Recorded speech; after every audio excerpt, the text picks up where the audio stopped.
Welcome back to the program once again. If you're just joining us, this is BottomLine Africa. Let me remind you, a Twitter poll tonight once again. And we did ask you, do you believe the NASA and Jubilee differences can be resolved before October 26th presidential election? Do you believe the NASA, that is the opposition, and Jubilee differences can be resolved before October 26th presidential election? Our Twitter handle is at KTN News. You can as well tweet me at Yusuf Ibra. Remember to use the hashtag BottomLine Africa. Now, let's go straight to a studio interview tonight, and we have our guest ready with us in studio. We have Dr. Michael Lockett, who is a storyteller of traditional tales in a non-traditional manner. Lockett has been telling stories for 40+ years. We also have Miss Alea Kassam, who is a Kenyan reader, a writer and performer, who is a former Story Moja Festival producer, now moonlighting as a copywriter in the advertising world. She has been published in Jalada, Up Magazine, The Rampers, Mail and Guardian Africa, Brainstorm, The Elephant and the Sahar Journal. Her children's story, The Jacaranda Tree, was longlisted for the Golden Baobab Prize for African Children's Literature in 2014. Last but not the least, we have Mr. Oswald Okete, who is the CEO of Playhouse.com. He's a multi-award-winning poet and spoken word artist. He is a performer poet who combines music with poetry. He comes to us all the way from Ghana. Many thanks for joining us, these gentlemen and lady. Good evening and welcome to the program. Thank you. Thank you. Let me start with you, Kassam. And there's this common adage or saying that says, if you want to hide anything from an African, then put it in a book. Do you think that is misleading, maybe simplistic, or it's basically telling us the real situation on the ground that has everything to do with the poor reading culture? I hate that statement. It's been repeated over and over again. I think that times have really changed. You talk about the reading culture today is not what it was even 10 years ago. A lot of people say, oh, we have a problem, people aren't reading. I think the question is they are reading. What are they reading? Perhaps, I think we've got one of the highest newspaper readerships. Online blogs are incredibly popular. Perhaps we aren't reading novels and traditional literature, but we certainly are reading. Yeah. Kassam, I've had difficulty listening to you there, but Oswald, if you could hear me now, what is the situation like in Ghana, and what are Ghanaians doing to improve their reading culture? Well, to start with, I think I disagree with the fact that Africans don't like reading. Actually, I think we read, we like reading. Yes. But it's got to do with the choice of material we read. You know, we like reading news, political papers, we like reading the Bibles, we like reading Quran. Yes. It's just a fact that we are not so much interested in fiction.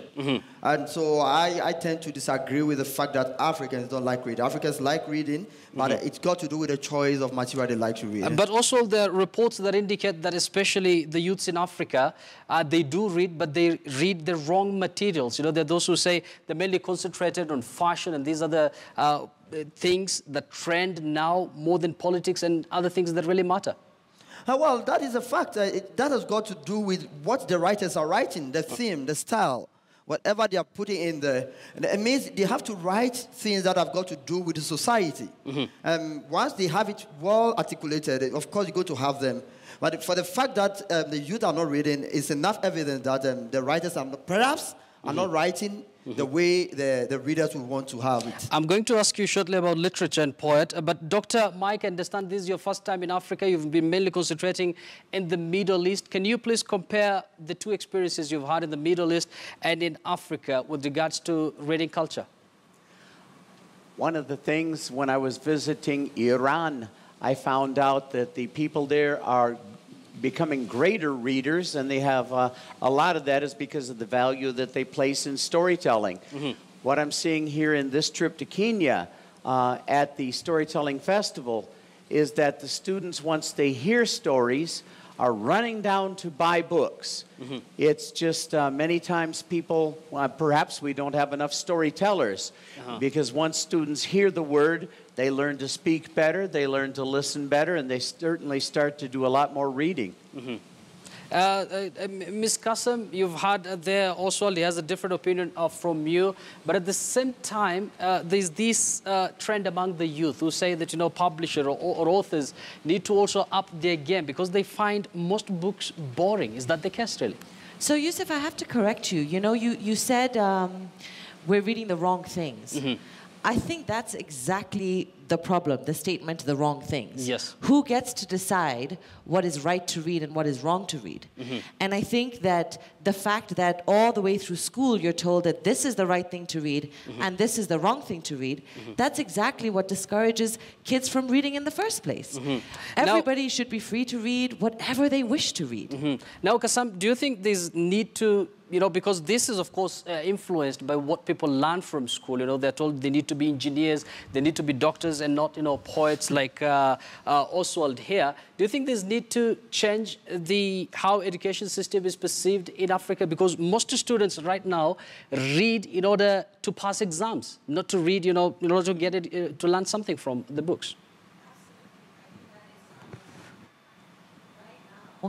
Reading is something that you do in school to pass exams. Mm-hmm. If you're seen reading a non-textbook, you are told off and you're discouraged. And so right from a very young age, we're squashing this whole reading for pleasure. Mm-hmm. And with that, we're squashing any imagination, any freedom, any creativity. We're telling people you have to behave this way, you have to think only this way. Mm-hmm.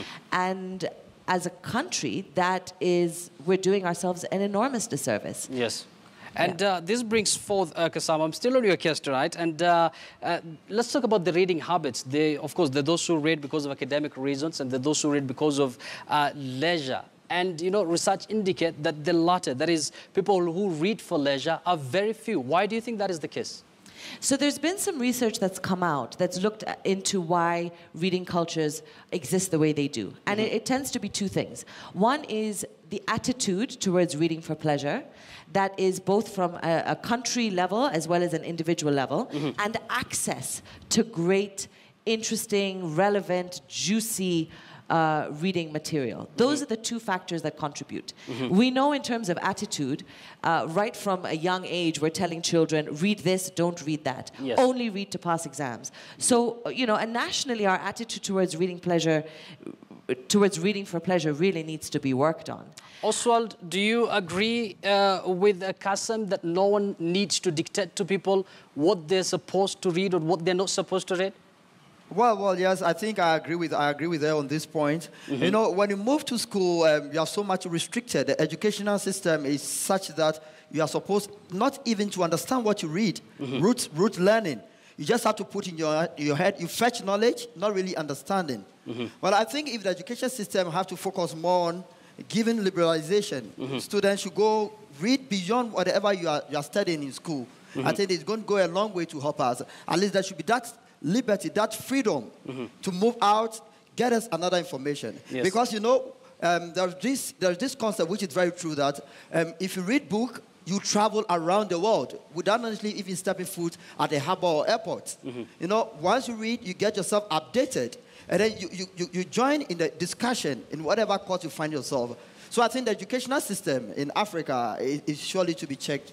Mm-hmm. Now, well said, Oswald. Dr. Mike, of course, we're not discussing issues to do with politics here, but it seems we cannot avoid politics. But there are those who say that, you know, once somebody makes a decision, you know, when it comes to a referendum or anything else, that is mostly informed by their reading culture. Case in point, the Brexit in the UK, most people who voted in favor of Brexit regretted later because they didn't know anything about, you know, about it. So do you think there's need to improve reading culture?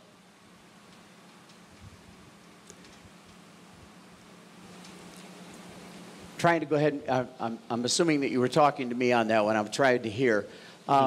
If people do not read, they are not aware and they can't make the best decisions. Mm-hmm. And they need to have their reading from many, many different sources. Mm-hmm. In American politics lately, I'm afraid that a lot of people got their news from the tabloids standing at the supermarkets as opposed to some of the better choices of books. Mm-hmm. And so people need to have access to many different types of reading so they can make the most intelligent decisions to know what's right and what's wrong. Yeah, and this is where I want to bring Kasam into the conversation, of course, and it has everything to do with access to books. Now, let's talk about the state of public library, case in point in Kenya. And Kasam, there are those who say that most of these libraries are mainly concentrated in big cities, so people in rural areas don't necessarily get access to books. Do you think that informs, the reasoning behind people having a poor reading culture? You know, I dream of the day where you sit in a matatu and everybody around you has a book in their hands. I think if you go up country, there are, Kenya National Library Services is making an effort. Yes. But you will find that whereas public libraries should be vibrant spaces full of storytelling and community gathering, a lot of the books are very dusty. And also, a lot of the books are sort of dumped from the West, to be honest. Where are our books? Where are the books that we can see our lives in? That little children can see stories from the world that is theirs, and not just, a dumping ground for Enid Blyton and, Harry Potter, etc., etc. So there has been this attitude of beggars can't be choosers, but it's changing. So you look at, for example, Start a Library, who are out really trying to make sure that every public primary school has their own library. You look at initiatives like the Story Moja Festival happening this weekend. I mean, I use the word initiative and it sounds boring, but it's 5 days of like really fabulous, performances, storytelling, meet the authors, workshops. Any parent, any individual who would like to come and experience the magic that is books needs to come down to the museum this weekend. And just get a flavor of this world that I promise you, once you enter, you're not going to want to leave. Kasam, we're going to talk in length about that event shortly. And Oswald, can you tell us about Ghana? Still access to books, is it still a challenge in Ghana? Well, yet, because of the online, of late we have online e-books, and so the library system is not so well functioning, especially in Ghana. I quite remember when I was younger, there were times you had to go and book and get books from the library. You need to register with the library. But because with the e-book version and the social media, etc., coming on, the library system are gradually dying. And so to some extent, I would even say that we cannot say people are not reading because they are not reading books. Because you have the e-books, and which they easily get access to with their phones, with their laptops, and etc. But to come to a fact about our library system in Ghana, well, it's breaking down. It's really breaking down. And it's very rare to find a library really functioning in Ghana. Dr. Mike, do you think social media is killing the culture of reading? I don't think it's social media that's killing it as much as, for many families, the lack of example at home. If children see their parents reading, they will read. When students are on the social media, they many times are actually talking about books or talking about things that they have read and talking about events of the day. But we need to encourage students. The parents need to encourage them more. We need to have more books in the home. We need to have more access to libraries in the schools. Yes. A lot more choices of books for students to read. And then the social media will not take the day, so to speak, because the students will still be reading an awfully lot on their own. Well said, Dr. Mike. And Ms. Kasami, we've talked about some libraries being in some sort of a sorry situation. Do you think there's need for governments in African countries to focus on, these facilities and help build more libraries? Absolutely. We should have libraries at every single corner, but they shouldn't just, libraries are not just physical buildings. Yes. They're living, vibrant spaces. They're places, and it comes down again to, is the government interested in promoting reading for pleasure? And if they are, there's lots of things that they can do, starting with the education system, down to libraries, down to meet the author sessions. I guess the question is, are they interested? And that gap is being filled by a lot of, private players who are saying, we are interested, therefore we will make it happen. And Oswald, understand you're also a youthful man, and many youths, as we already discussed, don't have some sort of a healthy reading culture. From your own experience, do you find youths who come to you and ask you about your poems or about literature, are they interested? Come again, I didn't get you. I'm saying you're a youthful man. Of course, you're young and you're a poet. You're somebody who's interested in literature. Do you get, other youths who come to you and ask you for some sort of advice? Oh, yes, usually through Facebook, through Twitter, they come to me to ask for advice. I do have that very often, very often. It's just unfortunate that because of time and space for working, I'm unable to get more access to them. Now, you see where I am, I found myself to travel almost all around. From Uganda, I'm now in Kenya. And so we do have it through social media. But as in meeting one-on-one, it's quite difficult. And Dr. Mike, as much as we are talking about the youths in Africa and how much, they have some sort of a poor reading culture, is it something that is also affecting youths in the US and these other Western countries? Oh, it most definitely does. We have many students in America who aren't reading nearly enough. Some of my friends, to go ahead and counteract that, have started even putting free free libraries out along a walking trail where I live, where they take books and put them out along the trail. So you can take a book if you like, leave a book if you like, and we find that people are actually walking along the trail, reading books quite often. If we make books available, students will read them. And it is a problem in America, but the problem didn't start with the children. It started with too many adults who can read but don't. And the ability to read when we don't choose to read does not help us. So we all need to go ahead and set a better example and to read more. Finally, Ms. Kasam, I think you now have an opportunity to talk about the Story Moja Festival. What is it all about? It is, we're in I think tomorrow is day 3.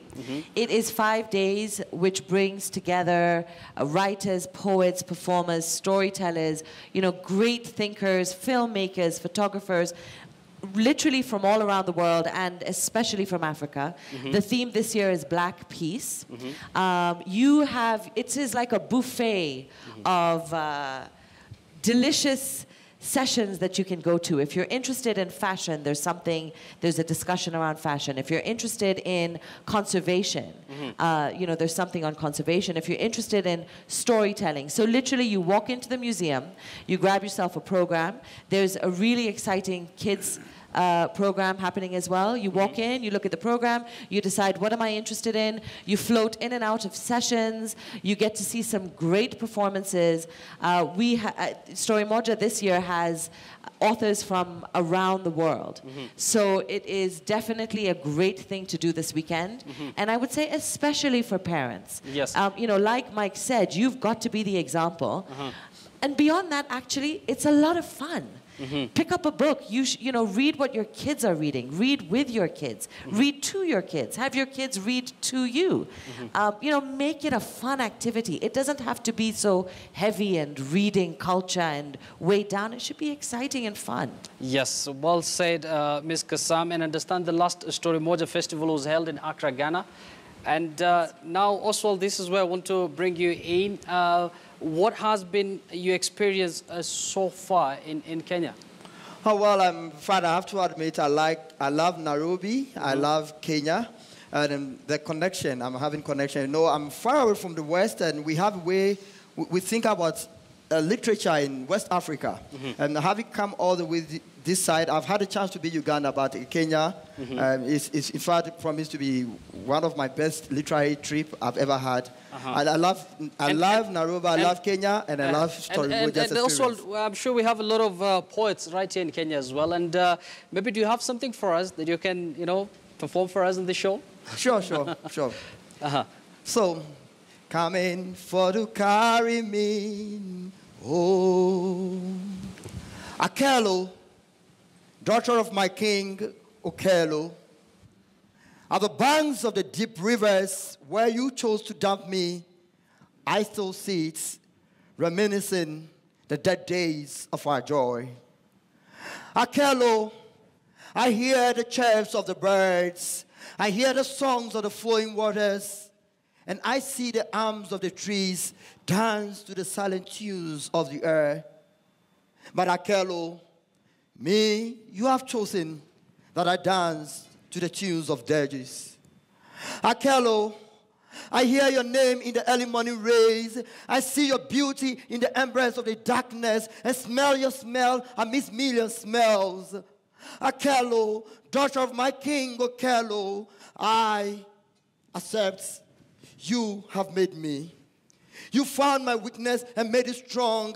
You heard my dirge and made it praise song. You chose to be the one to right my wrong and planted your name in my tender tongue. So Akelo, through the rise of the sun and the fall of the same, I have sworn before the altars of the oracles that I shall pronounce your name again and again and again, coming for to carry me. Oh. Ladies and gentlemen, there is Oswald Okalte. I feel like clapping for you as well. Dr. Mike, very briefly, there's some of our viewers who are asking what storytelling is all about, and can it be considered as a full profession? I love telling stories, and I have been doing it since I was about 9 years old. Storytelling takes stories out of your heart, stories out of your head, and then placing them into the minds of other people. Stories are one of the best ways to go ahead and share who you are. When two people, since the theme of this year's story, Moja, is Black Peace, when two people know each other's stories and share each other's stories, there is a more chance that they're going to have a total peace between them and much less argument. We take stories have been around since the beginning of time. Even infants in their mother's womb, that is the first sense that the children get, is the sense of being able to hear.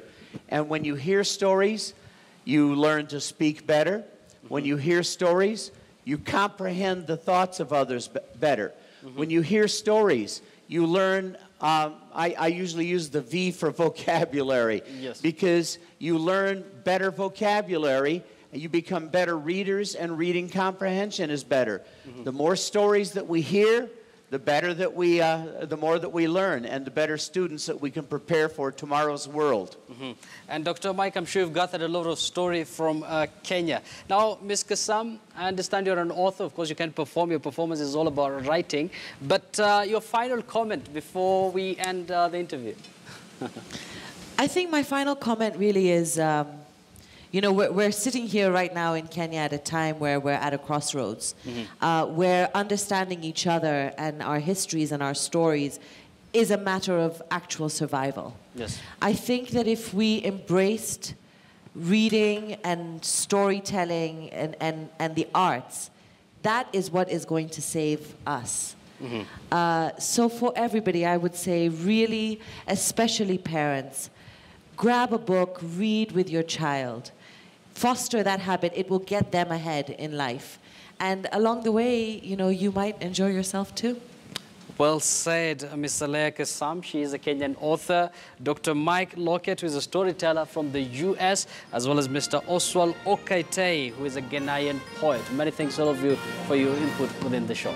Thank you for having us. Finally, a reminder of a question on a Twitter poll tonight. And we did ask you earlier, do you believe NASA and Jubilee differences can be resolved before October 26th presidential election? Kasam there talked about the need for people to listen to each other. And 29% of you said yes, and 71% of you said no. I'm really tempted to go through some of your feedback here, but unfortunately we are out of time.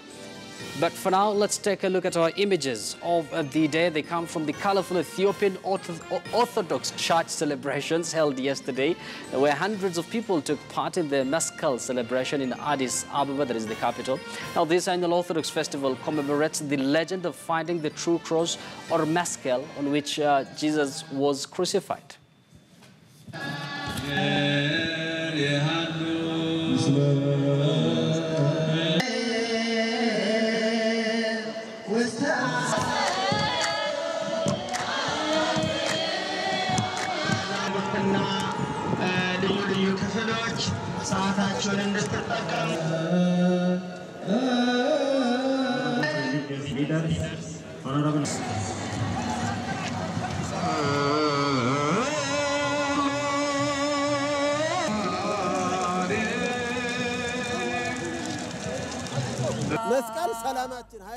The cross is our power and strength. This is why we celebrate in such a beautiful manner.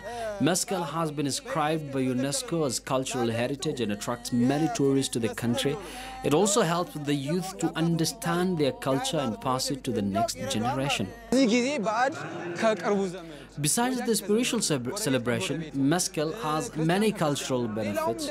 Neighbors, friends, families and relatives that live in different places come together and celebrate the holiday. So, as we have learned from our fathers, we are keeping the cultural value as well.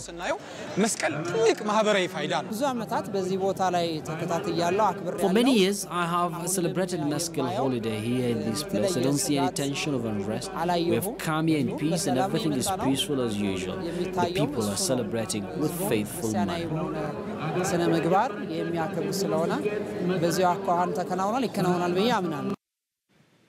Of course, those are pictures from Addis Ababa in Ethiopian. There's no way we're going to end the show tonight without the African proverb of the day.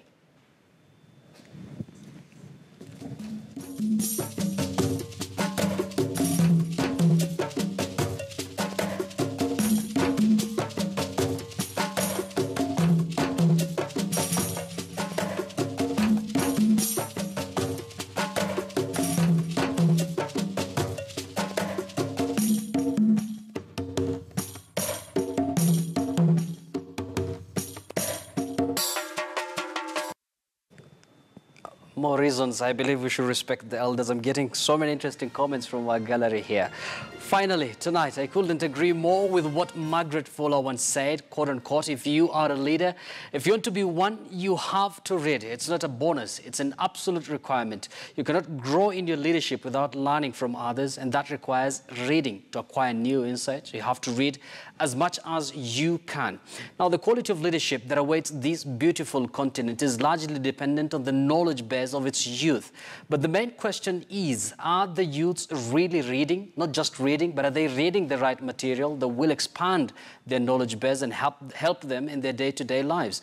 It's been a common saying attributed to the West, which goes, and I quote, if you need to keep a secret from an African, keep it in a book. This simplistic view is informed by the belief about the reading culture of Africans is unfortunately factual. Let us not beat around the bush. We live in times where the desire for everything quick success, quick results, quick money has somewhat narrowed our attention span. As a result, the amount of time spent on reading long, boring volumes of text is somewhat unfashionable. Instead, we're more digital and visual. As old school as it may sound, reading is an essential tool for lifelong lesson. It is the cornerstone of anyone that wants to equip themselves with essential tools to make better global citizens. As I finish, I always remember that a reader today is, of course, a leader tomorrow. And that's the bottom line tonight. Many thanks for watching. My name is Yusuf Ibrahim. Remember, this program is aired every weeknight from Monday to Thursday. Until next week, Monday. Bye-bye and enjoy the rest of the night.